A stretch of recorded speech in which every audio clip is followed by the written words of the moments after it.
Hello students, एक बार फिर से आप सभी का स्वागत आज की नई क्लास में। तो आज का जो हमारा चैप्टर है वो है चैप्टर नंबर 5, जिसका नाम है वृत्तीय गति यानी सर्कुलर मोशन। यहाँ से आपका एक बार फिर से नई चीज़ स्टार्ट होती है। अभी तक आप स्ट्रेट मोशन पढ़ रहे थे, आज से आप पढ़ेंगे सर्कुलर मोशन। एक मोशन और नया स्टार्ट हो गया है, सर्कुलर मोशन। इसके बाद एक मोशन और आएगा जिसको हम कहेंगे रोटेशनल मोशन यानी घूर्णन गति।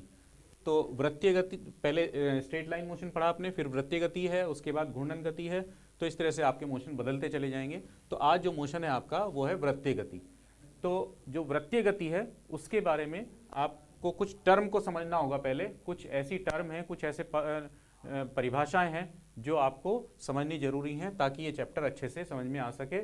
और भी कुछ ऐसी चीज़ होंगी जो आपने पढ़ी हैं लेकिन पता काफ़ी चीज़ होगा। फिर से मैं कहता हूँ, बार बार कहता हूँ मैं इन चीज़ को कि बहुत सारी चीज़ आपको आज नई सुनने को मिलेंगी। तो चलिए शुरू करते हैं, क्योंकि नई सुनने को ना मिले तो फिर क्या फ़ायदा, मज़ा किस बात का आएगा। तो तभी मज़ा है आपको लेक्चर देखने का। आप जो लेक्चर देख रहे हैं उसका फ़ायदा भी तभी है जब आपको कुछ नया कंटेंट मिले, नई चीज़ मिले, तभी आपको फ़ायदा है।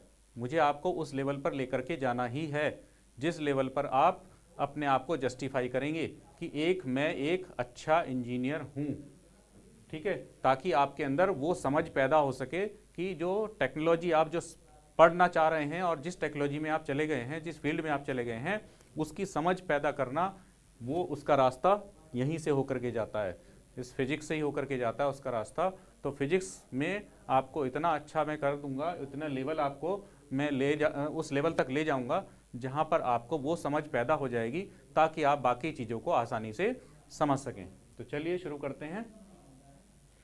सबसे पहले हम इसी को पढ़ते हैं कि एक समान वृत्तीय गति क्या होती है, यानी uniform circular motion. Uniform circular motion क्या है? ये एक समान वृत्तीय गति,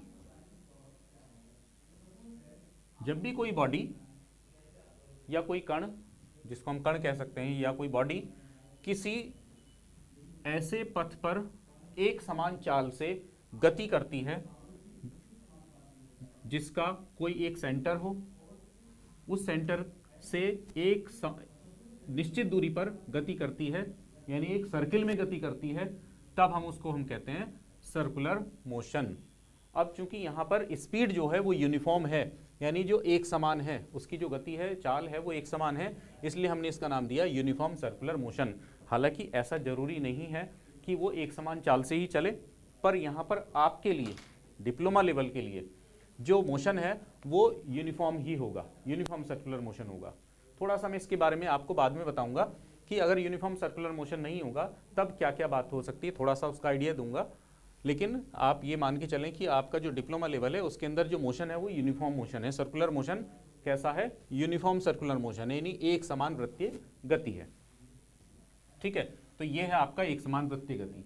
अब इसके अंदर जो पहली टर्म आती है, ये तो आप समझ गए कि एक समान वृत्तीय गति क्या होती है, कि जब भी किसी सर्किल पर कोई बॉडी एक समान चाल से गति करती है तो उसकी गति को एक समान वृत्तीय गति कहा जाता है, यानी यूनिफॉर्म सर्कुलर मोशन कहा जाता है, ठीक है। तो चलिए अब पहली टर्म आती है कोणीय विस्थापन। कोणीय विस्थापन यानी एंगुलर, इंग्लिश में कहते हैं इसको एंगुलर डिस्प्लेसमेंट। एंगुलर डिस्प्लेसमेंट, तो ये जो एंगुलर डिस्प्लेसमेंट है ये क्या है? एंगुलर डिस्प्लेसमेंट क्या है?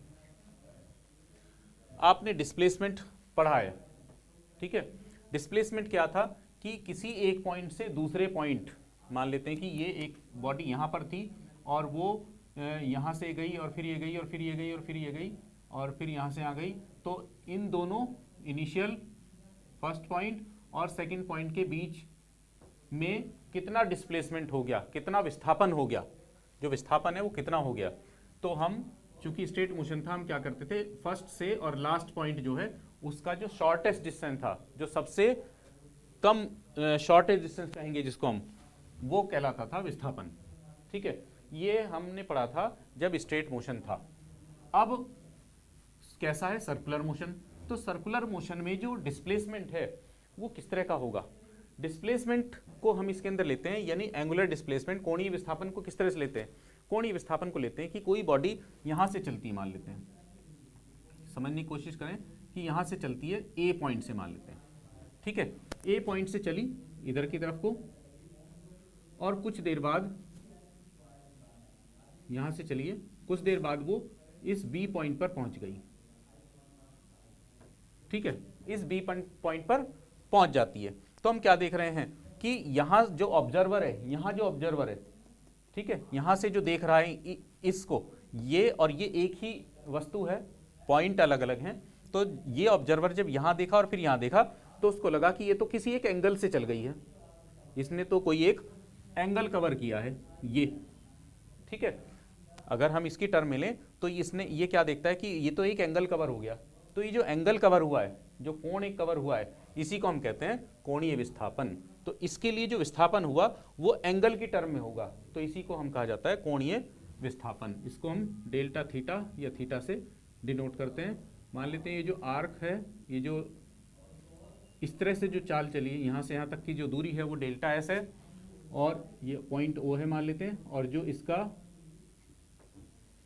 रेडियस है वो कितना है, त्रिज्या इसकी आर है, ठीक। तो अभी जो हमने बात की परिभाषा, उसके अनुसार क्या होना चाहिए, डेल्टा थीटा, यानी कोणीय विस्थापन क्या होगा, कोणीय विस्थापन एंगल है, कोण है, और एंगल इज इक्वल टू क्या होता है, आर्क अपॉन रेडियस, यानी चाप बटे त्रिज्या। तो चाप कितना है, डेल्टा एस, और त्रिज्या कितनी है, आर। ये आपका फॉर्मूला बन गया। इसको क्या कहेंगे, इस किससे लिखते हैं इसको, रेडियन, इसकी जो यूनिट है वो है रेडियन, ठीक है, इसकी यूनिट रेडियन। अब आपको ये भी पता होना चाहिए कि 1 रेडियन कैसे कन्वर्ट करते हैं, 1 डिग्री, और अगर डिग्री में मान लो है तो वो कैसे कन्वर्ट होता है, ये तो आपको पता ही है। 1 डिग्री इज इक्वल टू क्या होता है, पाई बाई 180, पाई बाई 180, इस तरह से आप इसको कन्वर्ट कर सकते हो। ये किस में लिखेंगे, रेडियन में, ठीक है। 1 degree is equal to 1 degree is equal to pi by 180 radian. तो अगर कहीं डिग्री में दिया हुआ है तो आपको रेडियन में कन्वर्ट करना पड़ेगा। अगर कहीं पर डेल्टा थीटा की वैल्यू रखनी हो तो डेल्टा थीटा की जो वैल्यू है इस चैप्टर में हम रेडियन में ही रखेंगे, ठीक है। तो ये ध्यान रखना, डिग्री में नहीं रखेंगे, क्योंकि जो इसका यूनिट होती है, फंडामेंटल जो यूनिट है वो क्या है इसकी, रेडियन। चलिए, दूसरी पॉइंट है आपका कोणीय वेग, angular velocity, angular velocity, angular velocity, angular velocity क्या है। अच्छा, उससे पहले ये जो एंगुलर वेलोसिटी, चलिए एंगुलर वेलोसिटी की बात कर लेते हैं। एंगुलर वेलोसिटी क्या है, ये आपने लीनियर वेलोसिटी पढ़ी है, यानी रेखीय वेग पढ़ा है। रेखीय वेग क्या था, विस्थापन बटे समय, ठीक है, विस्थापन बटे समय। तो कोणीय वेग क्या होगा, कोणीय विस्थापन बटे समय, सिंपल सी बात हो गई। इसको हम किससे डिनोट करते हैं, ओमेगा से। तो ओमेगा इज इक्वल टू क्या होगा, ओमेगा इज इक्वल टू क्या हो जाएगा, delta theta upon delta T. कोणीय विस्थापन की दर, एक तरीके से कहा जाए इसको, कोणीय विस्थापन की दर। तो ये आपका फॉर्मूला निकल के आ गया एंगुलर वेलोसिटी का। अब ये जो एंगुलर वेलोसिटी है इसको हम थोड़ा समझेंगे कि एंगुलर वेलोसिटी है क्या। इसका एक फॉर्मूला आपने पढ़ा होगा एंगुलर वेलोसिटी का, कि एंगुलर वेलोसिटी जो होती है omega is equal to v upon r भी होती है। V is equal to r omega, ये आगे आएगा वैसे, लेकिन यहाँ पर इसको हमें बताना जरूरी है कि ये क्या, ये कैसे हम इसको डिफाइन करते हैं। जहाँ पर यहाँ पर जो v है, ये जो v है ये परपेंडिकुलर होगी, ये परपेंडिकुलर होगी, क्योंकि यहाँ पर जो v है वो परपेंडिकुलर होगी। मान लेते हैं ये v है तो ये परपेंडिकुलर होगी इसके। आप कहेंगे कि इसके अंदर तो सारी परपेंडिकुलर ही होती है, यस ठीक है, परपेंडिकुलर होती है बिल्कुल, पर हमें ये बात पता होनी चाहिए कि परपेंडिकुलर ही हमें लेनी है, क्योंकि जो ओमेगा है वो ज़रूरी नहीं है कि वो सर्कुलर मोशन में ही हो। सर्कुलर मोशन में ही हो, यानी सर्किल के अंदर ही हो, कोणीय वेग जो है वो केवल सर्किल के अंदर ही हो, यानी सर्कुलर मोशन में हो, ऐसा जरूरी नहीं है। सर्किल की प्रॉपर्टी नहीं होती है, ये सर्किल का कोई गुण नहीं है ओमेगा। ये ओमेगा और तरीके से भी हो सकता है। आपको लगता है कि ये सर्किल में ही हो सकता है, नहीं। इसका मैं एक एग्जांपल आपको बताता हूँ कि मान लेते हैं कि एक बॉडी यहाँ है ए पॉइंट पर, ठीक है, और ये इस तरह से लीनियर मोशन में है और ऑब्जर्वर यहाँ पर है, ठीक है, ओ पॉइंट पर। अभी ये किसी भी 10 मीटर पर सेकंड की स्पीड से चल रही है बॉडी, यहाँ से ए से चली है और कुछ देर बाद ये इस पॉइंट बी पर पहुँच जाती है। तो आप क्या देख रहे हैं कि जो यहाँ से अगर हम ओमेगा लेंगे तो वेलोसिटी कितनी है, 10 मीटर पर सेकंड। आर कितना है, आर ये होगा इसका, आर ये होगा इसके लिए यहाँ पर, ठीक है। तो यहाँ से कितना है आर ये, अब जब यहाँ पहुँच जाएगा तो डिस्टेंस कौन सा होना चाहिए, ये होना चाहिए, तब तो आर ये हो जाएगा इसका। और वेलोसिटी कौन सी हो जाएगी, वेलोसिटी तो इसके परपेंडिकुलर होती है। अभी आपने ली कि जो वेलोसिटी है इसके डिस्टेंस के परपेंडिकुलर ली जाती है, तो डिस्टेंस के परपेंडिकुलर ली। यहाँ पर देखो ये डिस्टेंस था और इसके परपेंडिकुलर है, ये डिस्टेंस है इसके परपेंडिकुलर है, यहाँ पर चली जाएगी तो भी वेलोसिटी इसके परपेंडिकुलर होगी, यहाँ चले जाएगा तो इसके परपेंडिकुलर होगी, हमेशा परपेंडिकुलर होगी।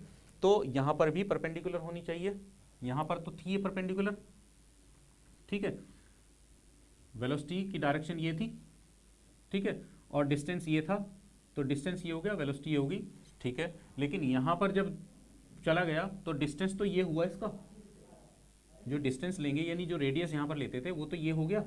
अब इसका जो परपेंडिकुलर होगा, परपेंडिकुलर तो ये होगा, और जबकि बॉडी इधर को मूव कर रही है, इसका मतलब ये तो कंपोनेंट हो जाएगा इसका, और कंपोनेंट कितना हो जाएगा, 10 cos थीटा। अगर 10 है यहाँ पर तो 10 cos थीटा हो जाएगा। तो इस तरह से आप मेरा बताने की कोशिश ये है कि ओमेगा परपेंडिकुलर होना चाहिए, ठीक है। इसको आप अच्छे से समझ लें कि ये परपेंडिकुलर होना चाहिए। हो सकता है थोड़ा सा आपको थोड़ा लेवल ऐसा लग रहा हो कि ये थोड़ी अलग सी चीज़ बता दी है, अलग सी नहीं, इसकी नॉलेज आपको होनी चाहिए कि ये परपेंडिकुलर होता है हमेशा, ठीक है।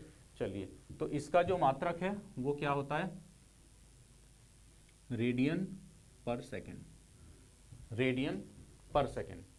अब इसको हम दूसरे तरीके से लिखते हैं, क्योंकि ये जो फॉर्मूला है आपका, ये ओमेगा का जो फॉर्मूला आया है, ये इस तरीके से यूज़ होना थोड़ा मुश्किल काम लग रहा है, तो हम इसको दूसरे तरीके से यूज़ करते हैं। मान लेते हैं कि अगर हम ये कहें कि यदि डेल्टा टी वो बहुत छोटा है, डेल्टा टी बहुत ही छोटा है, तब क्या कहेंगे, ओमेगा, ओमेगा को अगर हम निकालें तो ओमेगा जो इंस्टेंटेनियस कहें इसको, या लिमिट ले लें इसकी, तो limit delta t tending towards 0 लिखते हैं इसको, और delta theta upon delta T लिखा जाता है, और उसके बाद ये क्या बन जाता है, d theta by d T.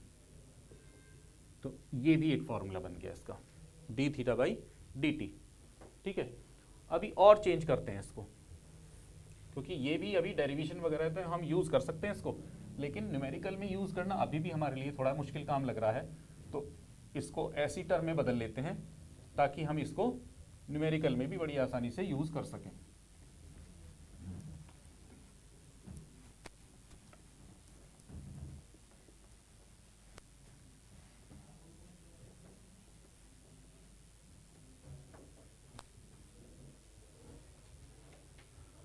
कैसे, ये सर्किल था जिसके ऊपर कोई बॉडी मूव कर रही थी, ठीक है, ये कोई भी ए पॉइंट था, ये कोई बी पॉइंट था। अब आप समझें इसको, डेल्टा थीटा, डेल्टा एस, ये आर था, ये ओ पॉइंट। अब आप समझें जरा,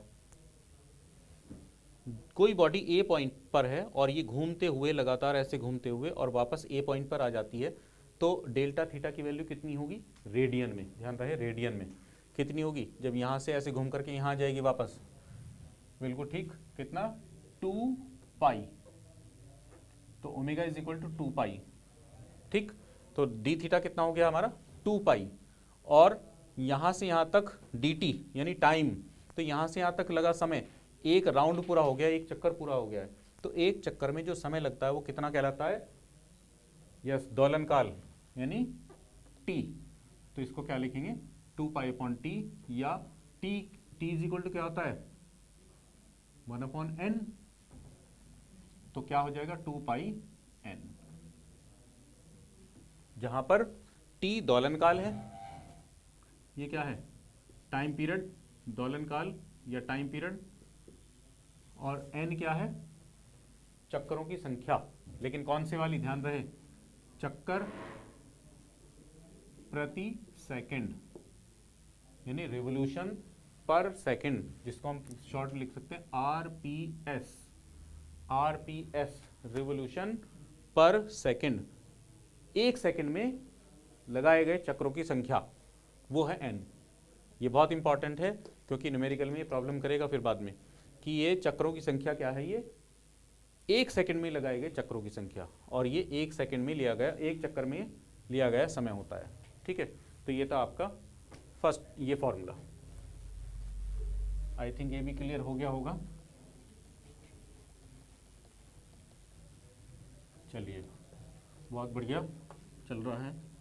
नेक्स्ट इसके बाद एक छोटा सा डेरिवेशन है, यहाँ से आपके छोटा सा डेरिवेशन एक स्टार्ट होता है, जो है आपका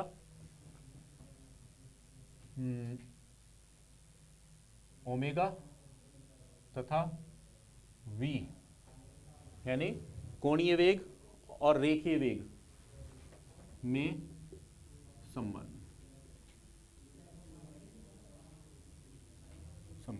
यानी relation between linear velocity and angular velocity, linear velocity and angular velocity यानी ओमेगा और v में संबंध। इसका मतलब आप समझ गए होंगे फिर से कि एक ऐसा फॉर्मूला हमें जनरेट करना है, ऐसा फॉर्मूला हमें बनाना है, ऐसा फॉर्मूला सिद्ध करना है जिसके अंदर v और ओमेगा दोनों एक साथ आ जाएं। ठीक है, तो अभी अभी आपने पढ़ा है कि अगर कोई बॉडी किसी सर्कुलर पाथ यानी वृत्तीय पथ पर गति करती है तो उसका कोणीय विस्थापन डेल्टा एस अपॉन आर होता है। क्या है ये, हम जानते हैं इस बात को, हम जानते हैं कि delta theta is equal to delta s upon r, कोणीय विस्थापन is equal to delta s upon r, ये हम जानते हैं इतना होता है। ठीक है, हम क्या करें डेल्टा टी से दोनों साइड में डिवाइड कर देते हैं, delta T 1 upon R delta s upon delta T, delta T से दोनों ओर भाग देने पर, दोनों तरफ हमने डेल्टा टी से भाग दे दिया। ठीक है, अब यदि फिर से वही बात करते हैं कि अगर डेल्टा टी इतना छोटा हो कि उसको हम कंसीडर ना कर सके इजीली, तो यानी delta t tending towards zero हो, बहुत ही छोटा हो, तो हम क्या करते हैं लिमिट ले ली जाती है, इंस्टेंटेनियस हो जाता है ये चीज़, यानी limit delta t tending towards zero delta theta upon delta t is equal to 1 upon r, limit delta t tending towards zero delta s upon delta t, और ये क्या बनेगा आपको पता है d theta by d t 1 upon r, ये क्या बन जाता है d s by d t. ठीक, और आप यहाँ पर लिख सकते हैं क्योंकि ये आप पढ़ चुके हो आज ही कि D s by d T क्या होता है ओमेगा, ये पढ़ चुके हो आप, और D s by d T ये आप बहुत पहले पढ़ चुके हो कि विस्थापन बटे समय क्या होता है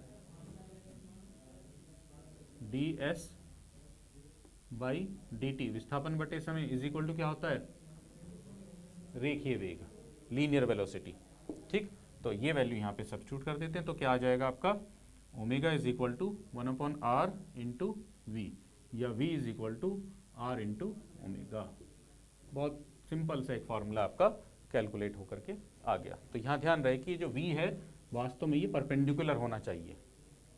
ठीक है, इसके परपेंडिकुलर होगा ये, हालांकि सर्किल है आपके सिलेबस में, यहाँ पर सर्किल में हमेशा ही ऐसा रहेगा, लेकिन कई बार ये छोटी सी चीज़ इंटरव्यू में पूछ ले बाय द वे तो आपको प्रॉब्लम हो जाएगी कि भाई ये तो हमने सुना ही नहीं, ना हमें बताया गया कभी।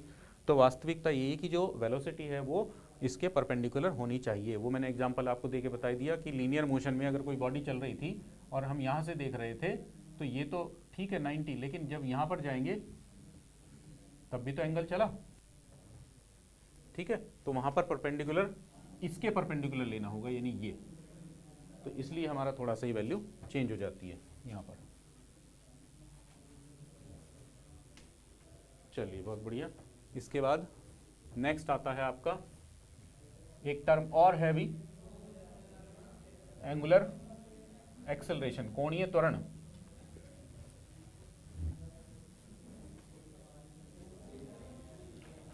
कोणीय त्वरण, कोणीय त्वरण क्या है?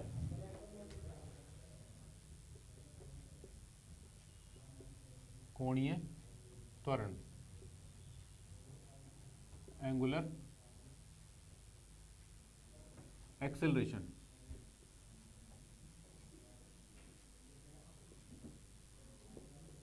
बिल्कुल उसी तरह से चल रही हैं सारी चीज़ें जैसे आप लीनियर यानी रेखीय जो आपका चाल थी या रेखीय त्वरण था वो वही उसी तरीके से इसको भी लेना है जैसे हमने पहले लिए थे कि कोणीय त्वरण, रेखीय त्वरण आपने क्या पढ़ा था? रेखीय वेग परिवर्तन की दर। रेखीय वेग परिवर्तन की दर को रेखीय त्वरण कहा था आपने जो पिछली क्लासेस में। अब यहाँ पर कोणीय त्वरण आ गया तो कोणीय त्वरण क्या होना चाहिए? कोणीय वेग परिवर्तन की दर को कोणीय त्वरण कहते हैं।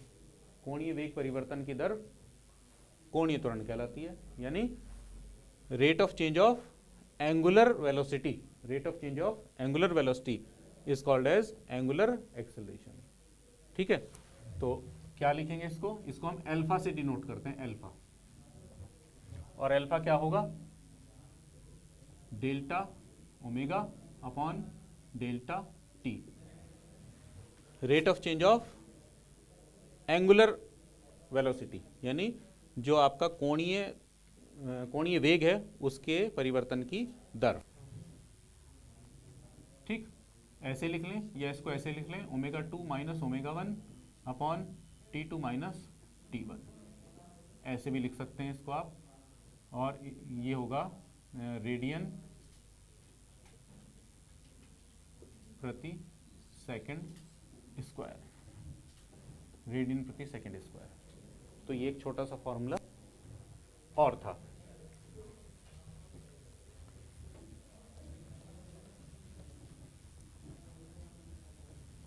इसके बाद नेक्स्ट एक रिलेशन और आती है आपकी। अब एक रिलेशन और आती है, वो रिलेशन है आपकी कोणीय वेग और रेखीय त्वरण और कोणीय त्वरण में संबंध। रेखीय त्वरण तथा कोणीय त्वरण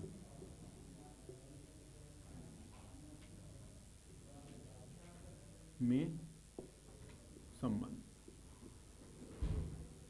रेखीय त्वरण और कोणीय त्वरण में संबंध यानी रिलेशन बिटवीन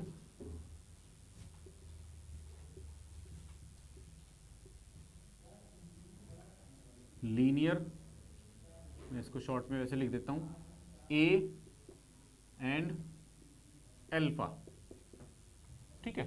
समझ गए होंगे आप, इसमें कोई ऐसी बात नहीं है। रेखीय त्वरण और कोणीय त्वरण में संबंध, relation between A and alpha. तो ए और अल्फा यानी लीनियर एक्सेलरेशन और एंगुलर एक्सेलरेशन, रेखीय त्वरण और कोणीय त्वरण में संबंध, यानी एक ऐसा फॉर्मूला फिर से निकालना है हमें जिसमें ए और अल्फा दोनों एक साथ आ जाएं। इसके और भी कई मेथड हैं, आपको मैं बिल्कुल सिंपल वाला मेथड बता देता हूं कि v is equal to r omega. ये आपने पढ़ा हुआ है, v is equal to r omega पढ़ा है। मान लेते हैं कि उसका जो रेखीय वेग है उसमें कुछ चेंज हुआ, ओमेगा में चेंज होगा, तो क्या लिख सकते हैं इसको? v plus delta v is equal to r omega plus delta omega. उसकी v में चेंज होगा तो किसमें? ओमेगा में भी मान लेते चेंज होगा, तो ये डेल्टा वी का चेंज इसमें आया और ओमेगा में कितना चेंज आया मान लेते हैं डेल्टा ओमेगा, तो ये डेल्टा ओमेगा इसके साथ ऐड हो गया और डेल्टा वी इसके साथ ऐड हो गया। ठीक है, इसको खोल दें ब्रैकेट को, तो ये क्या होगा r omega plus r delta omega v plus delta v. अब आप जरा ध्यान से देखें, ये क्या है v और ये क्या है v, तो ये तो इससे कैंसिल हो जाएगा। ठीक है, ये तो इससे कैंसिल हो रहा है। अब क्या बचेगा यहाँ पर delta v is equal to r delta omega. ठीक, डेल्टा t से दोनों साइड में डिवाइड कर देते हैं, डेल्टा t से दोनों ओर भाग देने पर डिवाइड कर देते हैं, तो ये क्या होगा delta v by delta t is equal to r delta omega by delta t। ठीक है, फिर से वही इंस्टेंटेनियस बात करें हम कि यदि delta t tending towards zero बहुत छोटा हो तब ये क्या हो जाएगा dv बाई dt हो जाएगा, और ये क्या होगा r, और ये क्या होगा d ओमेगा बाई dt हो जाएगा। ये तो आपकी समझ में आ गया होगा कि ये dv बाई dt लिमिट लेकर के dv बाई dt हो जाएगा और ये d ओमेगा बाई dt हो जाएगा। और ये आपने पढ़ लिया है कि dv बाई dt क्या होता है, ये आपने पढ़ा हुआ है dv बाई dt वेग परिवर्तन की दर, त्वरण, रेखीय वेग परिवर्तन की दर, रेखीय त्वरण, ये क्या कहलाएगा रेखीय त्वरण। ठीक है, और d ओमेगा बाई dt भी आपने पढ़ लिया है, ये कितना था एल्फा, सॉरी पहले मैं d ओमेगा बाई dt लिख दूं, d omega by dt is equal to alpha. तो ये क्या हुआ a is equal to are into alpha. तो ये आपका फॉर्मूला तैयार। इस तरीके से आप रेखीय त्वरण और कोणीय त्वरण में संबंध बहुत आसानी से निकाल सकते हो। तो ये सारा आपका बड़ा आसानी से लग रहा होगा कि बहुत आसान है, सब चीज़ें हैं भी आसान, ऐसी कोई दिक्कत वाली बात है नहीं इसके अंदर।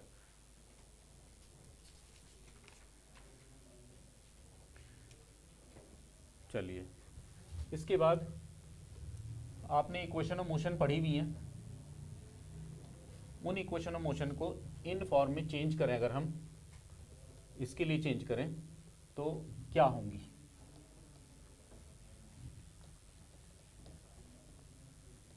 गति की जो समीकरणें हैं वो आपने पढ़ी हैं, बहुत अच्छे से पढ़ी हुई है, 9-10 में खूब पढ़ी हैं और याद भी हैं सभी को। तो क्या हैं और अब कैसे बदल जाएंगी इसको समझते हैं। चलिए,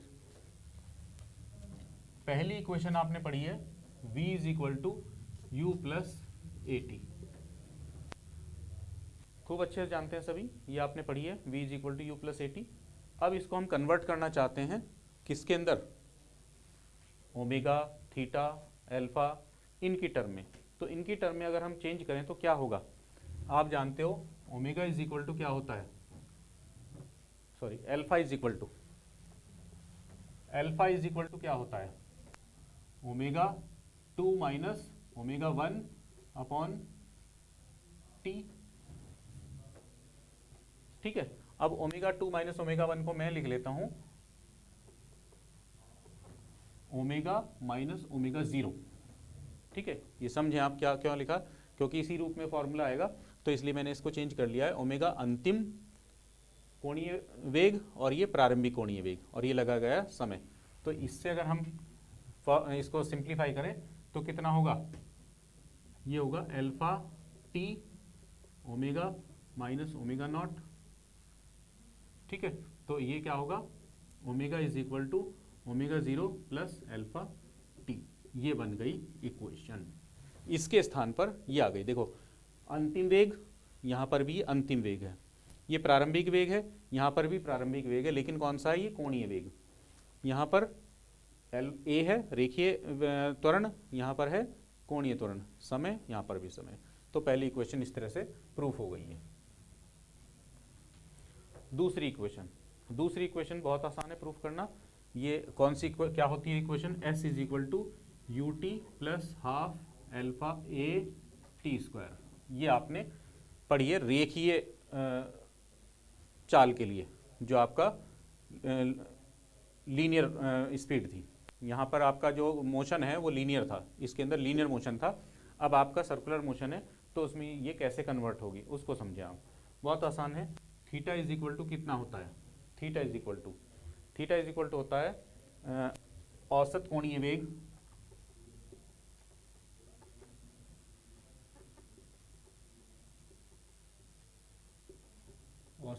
वेग इनटू समय।